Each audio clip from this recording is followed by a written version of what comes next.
এই টুম্পা, আমি রিমাকে নিয়ে একটু বাজারে যাচ্ছি। দেখি আমার মেয়েটার পছন্দ করা কিছু জামা কাপড় কিনে দিব। তুই বাড়িতেই থাকবি, বাড়িতে যে কাজগুলো আছে সেগুলো শেষ করে ফেলবি, রান্নাটাও সেরে ফেলবি, এসে যেন মেয়েটাকে আমি খাবার খাওয়াতে পারি, বুঝলি? ঠিক আছে মামি, আমি সব কাজ করে ফেলবো।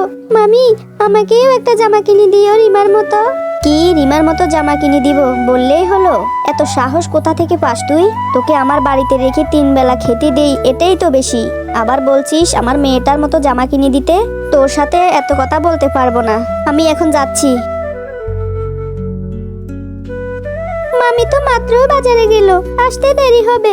আমি যাই, বান্টিদের সাথে একটু খেলা করে আসি। কতদিন হয়েছে ওদের সাথে একটু দেখাও করি না। ফলি, বান্টি, তোরা কি খাচ্ছিস? ড্রাগন ফল। ও বাবা, ড্রাগন ফল খেতে কি খুব মজা।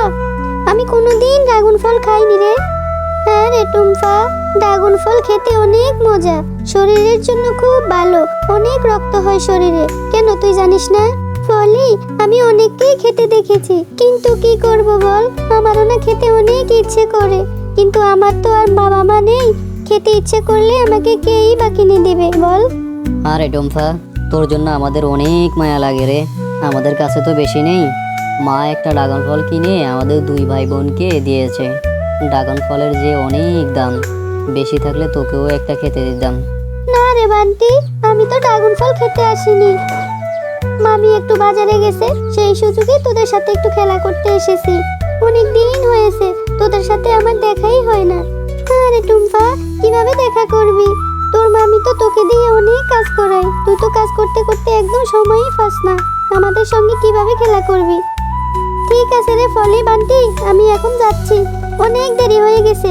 ঠিক আছে রে টুম্পা, তুই তাড়াতাড়ি চলে যা, না হয় তোর মামি আবার এসে তোকে না দেখলে অনেক মারবে তোকে। কি ব্যাপার, এই মেয়েটাকে আমি বাজারে যাওয়ার সময় বলেছিলাম, এসে যেন দেখি রান্না বান্না সব করে ফেলেছে, কিন্তু ঘরের কাজ একটাও দেখি করেনি। আজ আসুক, ওকে এমন শিক্ষা দেব, কাজে ফাঁকি দেওয়ার হাড়ে হাড়ে টের পাবে। মামি, কি হয়েছে? এত বকছো কেন? কি হয়েছে? আমি এক্ষুনি সব কাজ করে ফেলছি। আমরা সে কখন বাজার থেকে এসেছি, এসে দেখলাম রান্নাঘরে এখনো আগুনে জ্বলেনি। কেন রে, কোথায় গিয়েছিলি? পাড়ায় পাড়ায় ঢ্যাং ঢ্যাং করতে না পারলে তোর কি পেটের ভাত হজম হয় না? দাঁড়া, তোকে আজ আমি এমন মারবো যাতে আর কখনো আমি বাড়িতে না থাকলে কাজে ফাঁকি দেওয়ার সাহস না পাস। মামি, আমাকে আর মেরো না, আমার খুব লাগছে। মামি, আমাকে ছেড়ে দাও, আমি আর কখনো এমন করব না। মা, ড্রাগন ফলগুলো খেতে না অনেক মজা, কত লাল, আমার শরীরে অনেক রক্ত হবে। হ্যাঁ রে টিঙ্কু, চুপচাপ করে খেয়ে ফেল। এই মেয়েটা দেখলে আবার খেতে চাইবে, তোর কোনো কিছুই ওর সহ্য হয় না। টিঙ্কু বোন, তুই ড্রাগন ফল খাচ্ছিস? মামি, তুমি টিঙ্কুকে ড্রাগন ফল এনে দিয়েছো, আমাকে একটু দেবে? আমি কোনোদিন ড্রাগন ফল খাইনি, একটুখানি খেয়েই দেখবো ড্রাগন ফলটা খেতে কেমন মজা।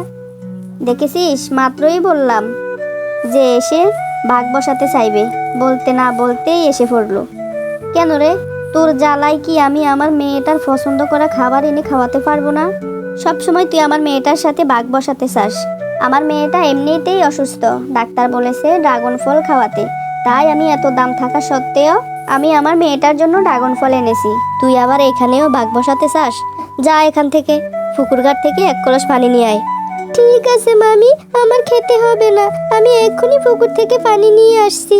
তারপর টুম্পা মন খারাপ করে পুকুরে পানি আনতে চলে যায়। আরে, এটা আমি কি দেখছি?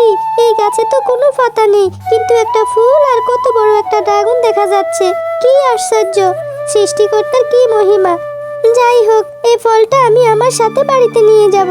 বাড়িতে নিয়ে মামিকে বলবো আমাকে আর টিঙ্কুকে এই ড্রাগনটা কেটে দিতে। টিঙ্কু আর আমি এই ড্রাগনটা খুব মজা করে খাবো। এরপর টুম্পা ড্রাগন ফলটি নিয়ে বাড়ি চলে যায়। মামি, দেখো আমি কি নিয়ে আসছি, কত বড় ড্রাগন ফল। এই ফলটা আমি যখন নদীর পাড়ে পানি আনতে গিয়েছিলাম তখন একটা গাছে ধরে থাকতে দেখেছিলাম, তাই ওখান থেকে নিয়ে আসলাম আমার আর টিঙ্কুর জন্য। আমি আর টিঙ্কু খুব মজা করে এই ড্রাগন ফলটি খাবো। কি সব বলছস রে টুম্পা?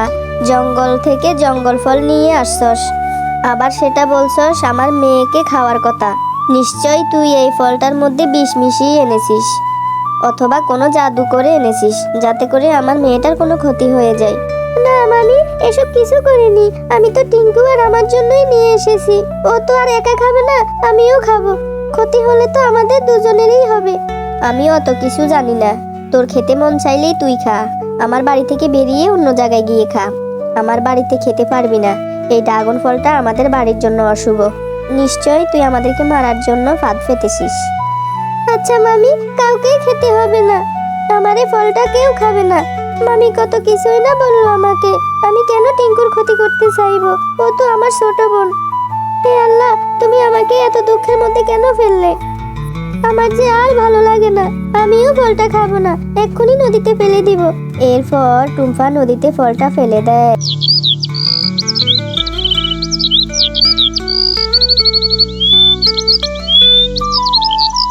আমি দেখো, আমাদের পুকুরে কত বড় একটা ড্রাগন ফলের গাছ হয়েছে। কিরে টুম্পা, এটা তো অবাক করা বিষয়।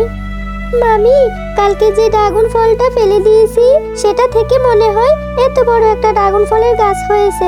হ্যাঁ টুম্পা, তুমি অনেক ভালো। তুমি যে ড্রাগন ফলটা ফেলে দিয়েছো সেটা থেকে এত বড় একটা ড্রাগন ফলের গাছ হয়েছে।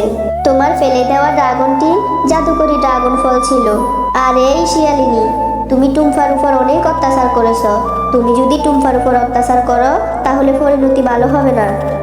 আর যদি টুম্পাকে ভালোবাসো এবং মায়ের মতো আদর করো তাহলে গাছের ড্রাগন ফল তুমি খেতে পারবে এবং বাজারে বিক্রি করে তোমাদের সংসার চালাতে পারবে। না গাছ, আমি আর টুম্পাকে অত্যাচার করব না। টুম্পাকে আমি মায়ের মতো আদর যত্ন করে বড় করে তুলবো।